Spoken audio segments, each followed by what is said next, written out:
Hi everyone, I'm Chloe and welcome to my channel. This week we went out and about in Oregon for a macaron baking class. So if you want to know how to make macarons along with all the tips that the instructor gave us, then stay tuned.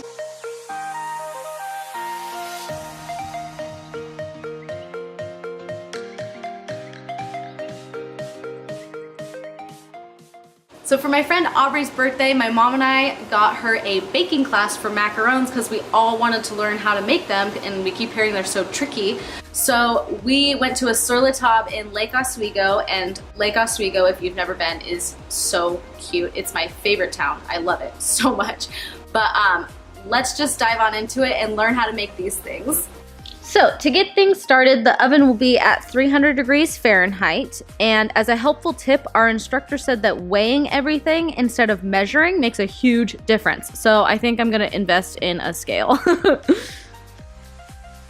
Then you'll take 7 ounces of confectioner's sugar and 4 ounces of almond flour, and the very long sifting process will begin.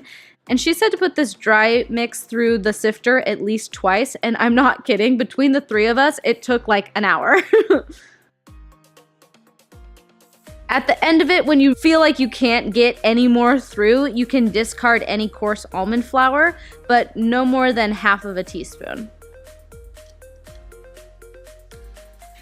Now, if you're lucky and you have a friend helping you, you can start the meringue towards the end of your sifting process. And to make the meringue, you're gonna put 4 large egg whites or 4 ounces of egg whites and 1/8 teaspoon cream of tartar, and you're gonna whip it in a mixer on medium until it's foamy. And then when it's foamy, you add 3.5 ounces of granulated sugar very slowly, and you whip it until it's the consistency of shaving cream, and it should look something like this.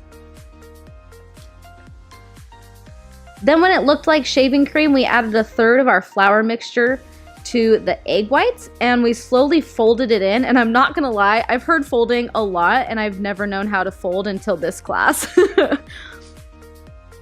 We did this until the flour mix was added and completely mixed, and then we added our pink food coloring in.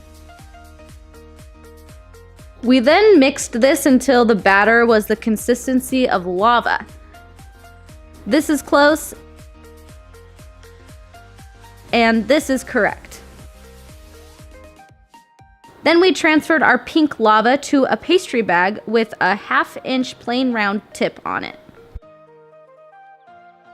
So instead of a silpat, we actually used a macaron paper template, and we put parchment over the top, and then we squeezed directly center over the circle until it almost reaches the line.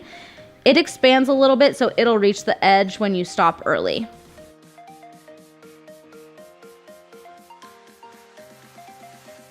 To get some of the little air bubbles out, we took the cookie sheet and we just slammed it down a few times, and they kind of rise to the top and pop.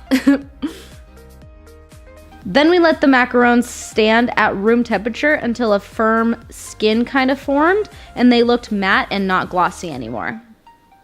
This took about 30 to 45 minutes, and while we waited, we made the fillings. And we did 2 different fillings for these. One was a dark chocolate ganache with strawberry jam, and the other was a champagne buttercream with raspberry dust. And I'll give the recipe for those below if you're interested. To test if the macarons are ready for the oven, you just lightly touch your finger over the top, and if it doesn't make a dent, then they're ready.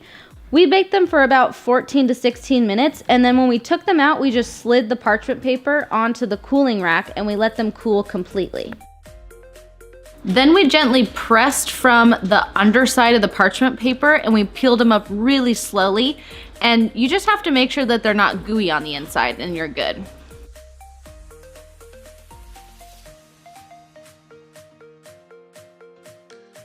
Then we ended up mixing and matching all of the fillings we made, and I think my favorite combination was actually the buttercream with the ganache. It was so good.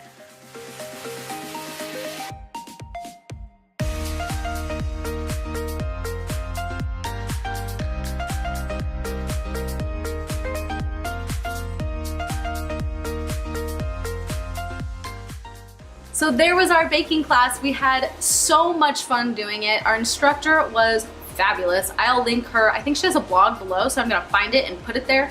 But she was so cute, so helpful, so much fun, and the class was all intimate with only 5 of us, and it was just a great time. If you ever go to a cooking class at Sur La Table, just so you know, you get 10% off if you take a cooking class in anything in the store, even if it's on sale.